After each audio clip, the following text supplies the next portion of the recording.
Comedian Kunal कामरा आणि सुषमा अंधारे यांच्या विरोधात विधान परिषदेमध्ये हक्कभंग प्रस्ताव, तर हक्कभंग आणण्यासारखं मी काय केलं, अंधारेंचा सवाल।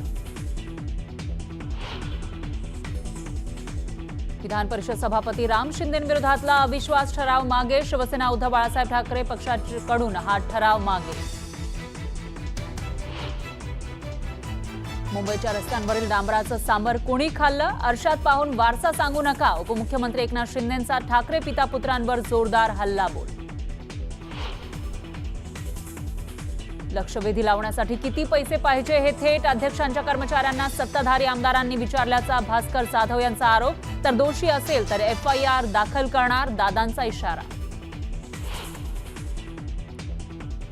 काँग्रेसचे शिष्टमंडळ आज राज्यपालांची घेणार भेट, नागपूर हिंसाचार प्रकरणी अहवाल देत महायुती सरकार बरखास्त करण्याची करणार मागणी। प्रशांत कोरटकरच्या आवाजाचे नमुने आज घेतले जाणार, आवाजाच्या नमुन्यातून पोलिसांना महत्त्वाच्या धागेदोरे हाती लागण्याची शक्यता, रात्री उशिरापर्यंत पोलिसांनी घेतला कोरटकरचा जबाब। कोरटकरला ठेवलेल्या कोठडीमधलं 3 दिवसांचं CCTV फुटेज द्या, इंद्रजीत सावंत यांचा जुना राजवाडा पोलिसांना निवेदन। संतोष देशमुख हत्या प्रकरणी आजचा युक्तिवाद पूर्ण, आजच्या सुनावणीमध्ये निकम यांनी सांगितला संपूर्ण घटनाक्रम, तर पुढील सुनावणी 10 एप्रिलला। दौंडच्या बोरावके नगर भागामध्ये सापडलेली अर्भका भंगाळे हॉस्पिटलमधील असल्याची माहिती, दोषींवर कठोर कारवाई करण्याची राष्ट्रवादीची मागणी। आणि पुण्यातील 79 ठिकाणांचं पाणी पिण्यासाठी अयोग्य असल्याचं निष्पन्न, राज्य आरोग्य प्रयोगशाळेकडून करण्यात आलेल्या तपासणीमधून धक्कादायक माहिती समोर।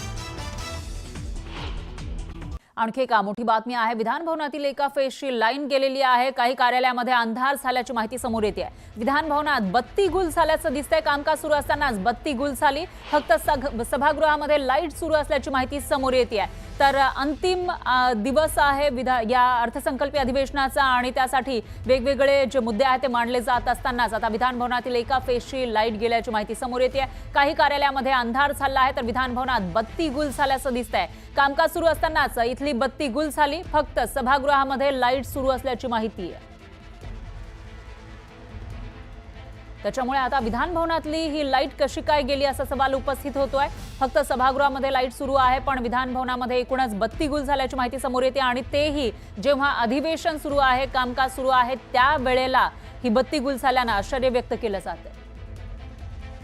दरम्यान आता काही वेळापूर्वी ही लाईट अचानक गेली होती, ती पुन्हा परतल्याची माहिती सुद्धा समोर येते। त्यामुळे नेमकं कारण काय असेल यामागचा असा सवाल या ठिकाणी उपस्थित होतोय। राज्याचं हे विधिमंडळ ज्या ठिकाणी कामकाज सुरू आहे, अर्थसंकल्पीय अधिवेशन सुरू आहे, जरी शेवटचा दिवस असला तरी देखील जी कामं आहेत ती पूर्णत्वास नेली जात आहेत, पण त्याच वेळेला बत्ती गुल झाली होती। पण आताची जी मोठी अपडेट आहे त्यानुसार इथली लाईट परतल्याचं कळतंय।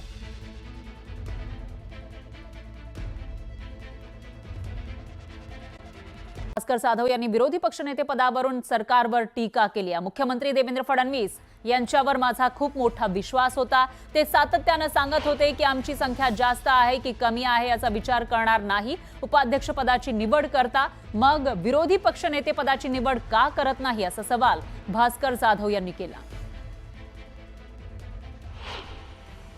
त्यांच्याकडून अपेक्षा आजपर्यंत होती असं वाटत होतं। प्रत्येक वेळी सत्ताधारी पक्षाचे लोक आणि विशेष करून मी सरळच सांगतो की राज्याचे मुख्यमंत्री देवेंद्र फडणवीस यांच्यावर माझा खूप मोठा विश्वास होता, कारण त्यांना संसदीय कार्यप्रणाली, संसदीय कार्यपद्धती आणि संसदीय कार्यावर ते प्रचंड प्रेम करणारे आहेत असं माझं स्वतःचं मत आहे।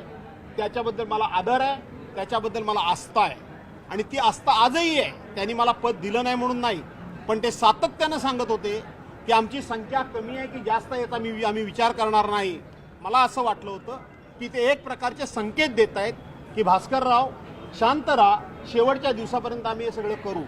परंतु मला खात्री झालेली आहे की या लोकांचा कुठल्याही संसदीय कार्यप्रणालीवर, लोकशाहीवर, घटनेवर कुठलाही विश्वास नाही।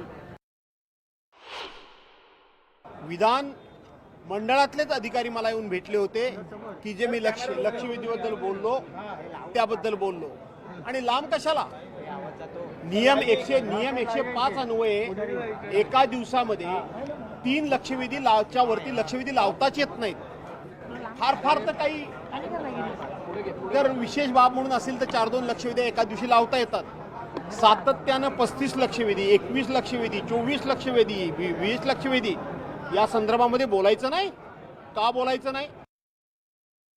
तिला एक मोठी बातमी आहे. कॉमेडियन कुणाल कामरानं एका गाण्याचं विडंबन करत एकनाथ शिंदे यांच्या बंडावरून निशाणा साधला होता. त्यामुळे आता विधिमंडळ सभागृहात याचे पडसाद उमटले.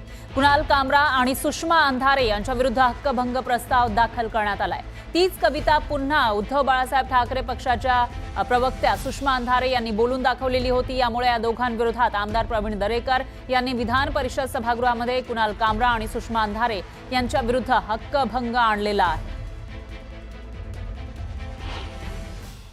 श्रीमती सुषमा अंधारे यांनी प्रस्तुत प्रकरणी भाष्य करताना व्यक्त केलेली खालच्या पातळीवरील भाषा व श्री कुणाल कामरा यांनी हेतुपुरस्पर माननीय उपमुख्यमंत्री महोदयांवर वैयक्तिक व उपरोधिक केलेले गाणे यातील भाषा एक प्रकारे सभागृहाचा अवमान आहे.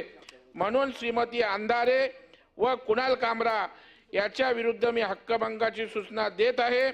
माझी आपल्याला विनंती आहे, ही सूचना स्वीकृत करावी व या अधिवेशनात मांडण्यास आम्हाला अनुमती द्यावी, ही नम्र विनंती.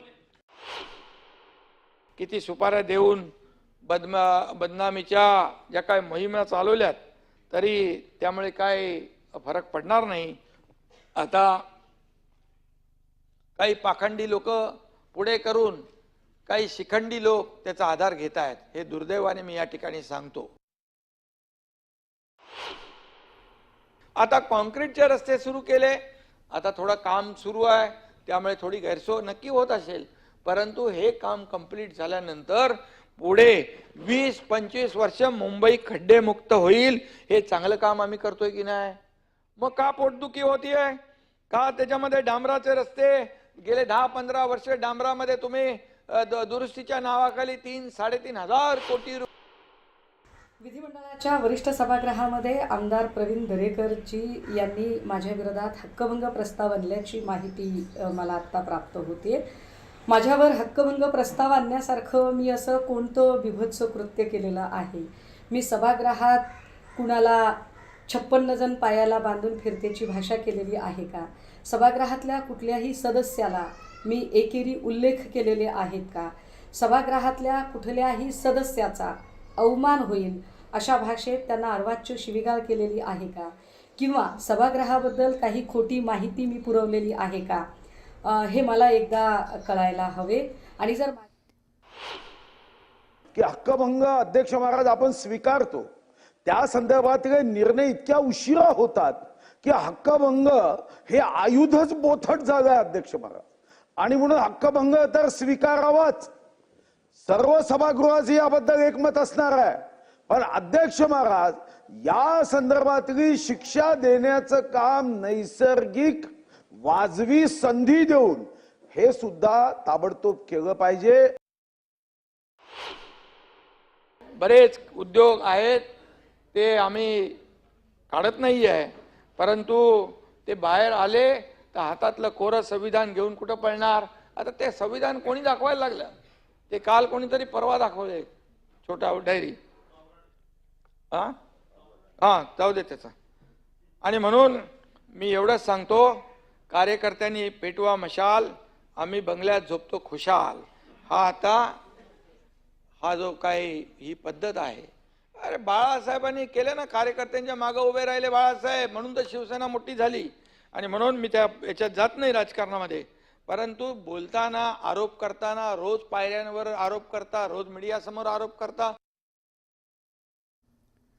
तर दुसरीकडे राज्याच्या आरोग्य राज्यमंत्री मेघना बोर्डीकर यांच्या विरोधात हक्कभंग दाखल करण्यात आलाय. काँग्रेसचे आमदार धीरज लिंगाडे यांनी बोर्डीकर यांच्या विरोधात हक्कभंग दाखल केला आहे.